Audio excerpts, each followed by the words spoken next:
Dia seorang abid, suka ibadah tapi nggak punya ilmu. Kata Nabi SAW, perbedaan di antara keduanya, seorang alim sama abid, alim yang punya ilmu agama yang benar dan abid suka ibadah tapi nggak punya ilmu, itu perbedaannya seperti aku, kata Nabi SAW. Nabi kasih perumpamaan diri beliau.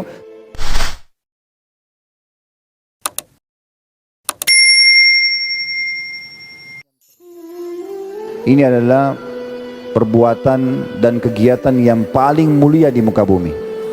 Tidak ada yang mengalahkan dari menuntut ilmu agama. Sehingga kita lebih mengenal Tuhan kita Allah subhanahu wa ta'ala. Kita lebih tunduk dan khusyuk. Serta muncul rasa takut kita. Kalau amal-amal soleh kita masih kurang, sehingga kita selalu semangat dan konsisten atau istiqamah menjaganya. Dan kita takut melakukan pelanggaran-pelanggaran karena akan dihukum. Maka itu tujuan daripada ilmu. Allah subhanahu wa ta'ala mengingatkan dalam ayat yang sangat masyhur dalam surah Fatir ayat 28, innama yakhshallaha min ibadihil ulama innallaha azizun ghafur. Sesungguhnya yang merasakan kedekatan kepada Allah subhanahu wa ta'ala, kekhusyuan, rasa takut, rasa cinta kepada sang pencipta adalah para ulama. Dan Allah maha mulia juga maha pengampun.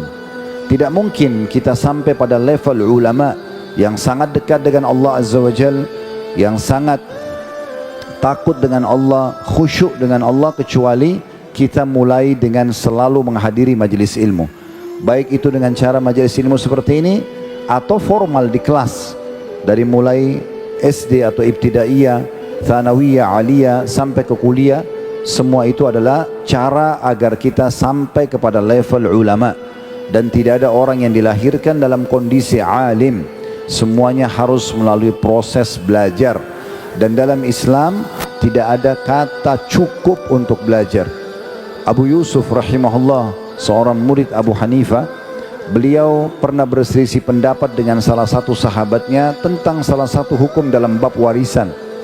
Kemudian setelah mereka beradu argumen, ternyata Abu Yusuf merasa dirinya keliru dan temannya yang benar. Tetapi pada saat itu mereka sudah berpisah. Dan di masa itu tidak ada alat komunikasi kayak kita sekarang. Maka Abu Yusuf terus mencari temannya. Di mana temannya itu dia tidak tahu. Sampai akhirnya tiba masa di mana Abu Yusuf akan meninggal dunia dan sudah diranjang kematian. Sudah tinggal menunggu sakaratil maut saja. Maka temannya ini dengar dan datang. Setelah Abu Yusuf lihat di atas ranjang kematian, dengan sangat semangat dia tersenyum menyambut temannya tersebut dan mengatakan kepada temannya, masih ingat gak dulu pernah kita berselisih pendapat dalam salah satu masalah di bab warisan, dan setelah kita berpisah saya menemukan argumentasi kamu atau dalil kamu lebih benar, maka tolong ajarkan kepada saya. Di ranjang kematian dia masih minta untuk menuntut ilmu, jadi tidak ada kata batas. Maka temannya mengatakan, wahai Abu Yusuf, anda sudah di atas ranjang kematian, tanda-tanda jelas, sudah sakit, sudah sangat tua. Maka syahadatnya, kata dia, saya sudah syahadat, tapi saya meninggal dalam kondisi mengetahui ilmu dan argumentasi itu atau dalil itu lebih saya cintai daripada saya meninggal dalam keadaan saya tidak tahu. Maka akhirnya Abu Yusuf pun menghafal dalil-dalil yang disampaikan oleh temannya di akhir hidupnya di atas ranjang kematian. Dan setelah temannya mengatakan, setelah dia menghafalnya, saya pun pamit keluar. Baru saja kakiku tiba di pintu rumah Abu Yusuf, sudah terdengar tangisan keluarganya karena Abu Yusuf telah meninggal dunia. Tidak ada kata cukup menuntut ilmu bagi seorang muslim. Bagi teman-teman para asatidzah yang sudah mengajar, bukan berarti anda sudah menjadi ustadz lalu anda merasa cukup. Jangan cukupkan diri dengan buku yang kita bedah. Misalnya anda mengajar hadis, mengajar tafsir, mengajar akidah, mengajar bahasa Arab, lalu kita mengatakan inilah kurikulum saya, cukup dengan ini saja, sehingga sekian tahun tidak pernah sama sekali mengembangkan ilmunya. Ini keliru. Tidak ada kata cukup di sini. Kita harus terus menggali dari buku ke buku lain, dari kitab-kitab yang lain, dari syekh ke syekh yang lain atau guru-guru yang lain. Begitu juga dengan para santri. Bukan berarti tamat dari pesantren, oh saya di Al-Furqan dari ibtidaiyah, thanawiyah, aliyah, atau SMP, SMA misalnya. Sudah selesai, sudah cukup. Saya sekarang saatnya untuk mengambil jurusan umum dan tidak perlu lagi belajar agama. Ini keliru. Subhanallah, saya pribadi dari SMP dulu masuk di pesantren di kota Makassar, kemudian SMA, kemudian S1 di kota Madinah. Setelah selesai, sempat muncul di benak saya pikiran itu, oh sudah selesai sampai S1, udah cukup lah, gitu kan. Mungkin ini sudah cukup bekal untuk belajar agama. Subhanallah, justru saya tamat dari tahun 1998 dari S1 di Madinah. Setelah terjun di lapangan dakwah sampai hari ini, saya makin merasa ilmu itu masih belum ada apa-apanya.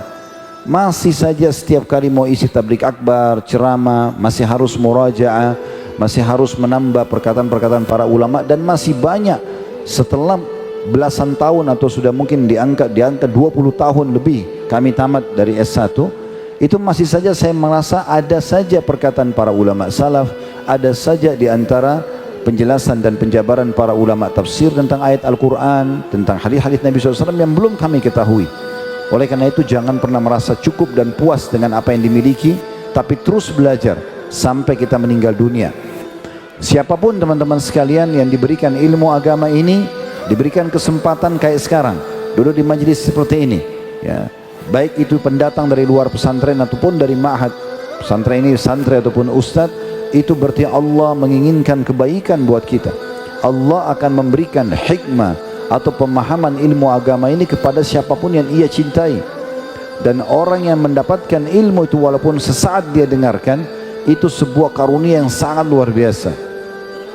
Bagaimana Allah jelaskan dalam surah Al-Baqarah ayat 269, yu'til hikmata man yasha wa may yu'tal hikmata faqad utiya khairan katsira wa ma yadhakkaru illa ulul albab. Kata Allah SWT, Allah memberikan hikmah, ilmu agama ini, keinginan untuk duduk, untuk mempelajari, untuk mengulang-ulanginya, untuk menghafalnya, untuk mengajarkannya, itu namanya hikmah. Pemahaman yang dalam tentang Al-Quran dan Sunnah ini kepada siapa yang diinginkan. Jadi Allah sedang menginginkan kebaikan buat kita dengan kita datang ke sini. Saya mengisi materi, Anda semua mendengarkan, dan kita sedang membahas qala Allah, qala Rasul. Ini sebuah hal yang luar biasa. Berarti Allah sedang menginginkan kebaikan untuk kita hadir seperti ini. Dan siapa yang diberikan hikmah itu, walaupun sesaat, hanya mendengarkan sebuah ayat, sebuah hadis, sebuah perkataan ulama yang bisa menambah imannya atau membuat dia menjauhi perbuatan dosa, maka itu adalah sebuah kebaikan yang sangat luar biasa. Allah mengatakan dia telah diberikan kebaikan yang banyak, dan sayangnya ya, tidak akan mengambil pelajaran dari semua itu kecuali orang-orang yang berakal saja. Juga kita tahu bagaimana Allah Subhanahu wa taala menjelaskan tentang keutamaan jihad, sangat luar biasa untuk membela agama Allah. Bahkan orang mati syahid itu masuk surga tanpa hisab, dan sekian banyak keutamaannya. Tapi Allah menyamakan antara jihad itu dengan menuntut ilmu, berperang di jalan Allah dengan menuntut ilmu. Allah Subhanahu wa taala menjelaskan di dalam surah At-Taubah ayat 122, "Wa ma kana al-mu'minuna liyanfiru kaffa, falawla nafara min kulli firqatin minhum ta'ifatun liyatafaqqahu fid-din wa liyunziru qaumahum idza raja'u ilaihim la'allahum yahdharun." Kata Allah Subhanahu wa taala, janganlah semua orang-orang beriman itu keluar untuk berperang walaupun keutamanya besar. Harusnya kata Allah SWT ada sebagian dari mereka yang mengkhususkan waktu dari tiap-tiap golongan, tiap-tiap wilayah, tiap-tiap suku untuk belajar agama, agar mereka nanti pulang ke kaumnya dan mengingatkan kaumnya agar kaumnya berjaga-jaga atau berhati-hati karena sudah tahu hukum Allah Subhanahu wa taala. Kita tahu hadis yang masyhur dari hadis Bukhari Muslim, kata Nabi SAW, "Man yuridillahu bi khairin yufaqihu fid din." Siapa yang Allah inginkan kebaikan untuknya, Allah akan buat dia bisa faham tentang agama ini. Berarti sekali lagi, kalau kita mau tergerak hadir, dengar, ya, kemudian mengulang-ulanginya, ya, kemudian mengamalkan isinya juga sampai mengajarkannya, maka berarti Allah inginkan kebaikan buat kita. Ini luar biasa pahalanya. Belum lagi hadis Nabi SAW yang masyhur. Hadis ini terus terang yang selalu, dua buah hadis ini selalu menjadi motivasi terbesar buat diri saya pribadi untuk tidak pernah jenuh dalam menuntut ilmu, tidak pernah merasa cukup. Yang pertama adalah hadis riwayat Tirmidzi di mana Nabi SAW bersabda, "Fadlul 'alimi 'alal 'abidi ka fadli 'ala adnakum." Perumpamaan dan keutamaan orang yang alim, faham ilmu agama, sibuk belajar terus sehingga dia tahu hukum halal haramnya Allah, ya, dia lebih tahu tentang keutamaan satu perbuatan ibadah, dan dia tahu tentang ancaman perbuatan dosa sehingga dia sibuk beramal saleh dan dia meninggalkan dosa-dosa, ya. Itu perumpamaan orang alim seperti itu dibandingkan dengan abid, seorang ahli yang suka, seorang ahli ibadah tapi nggak punya ilmu, suka ibadah tapi nggak punya ilmunya. Dia masuk ke masjid kalau azan ya, tapi tata cara sholatnya masih salah ya. Dia mau puasa Ramadan tapi banyak yang dia langgar ya. Dia pergi haji masih tidak mengikuti manasik yang benar misalnya. Dia seorang abid, suka ibadah tapi nggak punya ilmu. Kata Nabi SAW, perbedaan di antara keduanya, seorang alim sama abid, alim yang punya ilmu agama yang benar dan abid suka ibadah tapi nggak punya ilmu, itu perbedaannya seperti aku, kata Nabi SAW. Nabi kasih perumpamaan diri beliau dengan orang yang terbodoh di antara kalian. Kalau seandainya Nabi SAW mengatakan perumpamaannya seperti orang alim sama orang bodoh sudah cukup, tapi Nabi bilang seperti perbedaan aku dengan orang-orang yang paling bodoh di antara kalian. Lalu kata beliau, innallaha wa malaikatahu wa ahlus samawati wal ard hatta an-namlata fi juhriha wa hatta al-huta la yusalluna ala muallimin nasil khair. Ketahuilah, kata Nabi SAW, Allah pencipta langit dan bumi ini dan seluruh malaikatnya. Di sini Nabi SAW tidak menggunakan lafaz mufrad, tidak mengatakan wal malak, tapi beliau mengatakan wal malaikah, semua malaikat-malaikat. Ditambah lagi wa ahdas samawat wal ard, penghuni langit semuanya, termasuk bintang-bintang, mungkin benda-benda yang dianggap mati oleh manusia, dan semua penghuni bumi, bahkan semut yang di lubangnya dan ikan-ikan besar di lautan pasti akan mengucapkan salawat atau salam kepada para penuntut ilmu. Kalau dari Allah SWT, Allah tambahkan rahmatnya. Dari para malaikat dan para makhluk ini, mereka terus mendoakan agar rahmat Allah SWT terlimpahkan kepada para orang-orang yang sibuk mengajarkan kebaikan pada orang lain. Maksudnya mengajarkan ilmu agama ini kepada orang lain. Bagaimana kita bisa dapat keutamaan ini kalau kita tidak pernah belajar sehingga kita bisa mengajarkan kepada orang lain. Hadis yang kedua, hadis riwayat Abu Daud. Kata Nabi SAW, man salaka tariqan yatlubu fihi ilman salakallahu bihi tariqan min turukil jannah.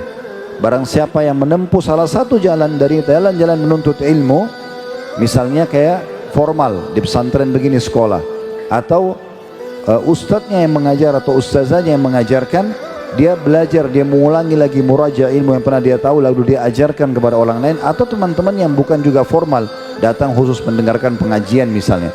Di masa kita sekarang ditambah lagi, selain offline begini ada online misalnya. Maka semua itu masuk dalam hadis ini. Siapa yang menempuh, sengaja meniti, sengaja mengatur program untuk menghadiri ilmu itu, maka Allah akan mudahkan baginya jalan dari jalan-jalan menuju ke surga, karena cukup banyak jalan menuju ke surga tentunya. Wa innal malaikata dan sesungguhnya malaikat la tadau ajnihataha, akan menebahkan sayapnya ridhan li talabil ilm, untuk melindungi penuntut ilmu karena ridho terhadap apa yang dia lakukan. Wa innal alima la yastaghfiru lahu man fis samawati wa man fil ard, dan sesungguhnya seorang yang alim itu, sesungguhnya semua yang di langit dan juga yang di bumi, wal hitanu fi jawfil ma, dan ikan-ikan besar yang ada di kedalaman lautan atau kedalaman air, itu la yastaghfiru lahu, memohon ampun untuknya. Wa innal fadla 'alimi 'ala al-'abid ka fadlil qamari lailatal badri 'ala sa'iril kawakib. Dan perbedaan dasar antara seorang alim punya ilmu agama dan abid suka ibadah tapi nggak punya ilmu, perbedaannya seperti bulan purnama di malam Lailatul Qadar dibandingkan bintang-bintang yang lain. Bagaimana di Lailatul Qadar itu bulan purnama sangat terang dibandingkan dengan bintang-bintang yang lain yang cuma redup atau sedikit saja cahaya terlihat dari jauh. Begitulah perbedaan seorang alim dengan orang abid. Wa innal ulama warathatul anbiya, sesungguhnya ulama adalah pewarisnya para nabi-nabi. Jadi siapa yang tidak bangga teman-teman sekalian kalau kita duduk di sebelahnya Nabi, menjadi sahabat Nabi, mendengarkan, berjuang bersama-sama dengan mereka. Tapi kalau Nabi SAW sudah meninggal, siapa yang menggantikan posisi Nabi? Makanya di sini Nabi SAW mengatakan wa innal ulama, ada ulama-ulama warathatul anbiya, mereka pewaris para nabi. Wa innal anbiya la yuwarithu dinaran wala dirhama, lam yuwarithu dinaran wala dirhama. Ketahuilah para nabi-nabi tidak pernah mewariskan harta, tidak ada dinar dan dirham. Wa innama warathul ilm, tapi mereka mewariskan ilmu. Faman akhadha wa akhadha bihadzin wafir, siapa yang mengambil warisan itu, belajar ilmu agama, maka dia telah mendapatkan kelebihan yang banyak sekali dalam hidupnya.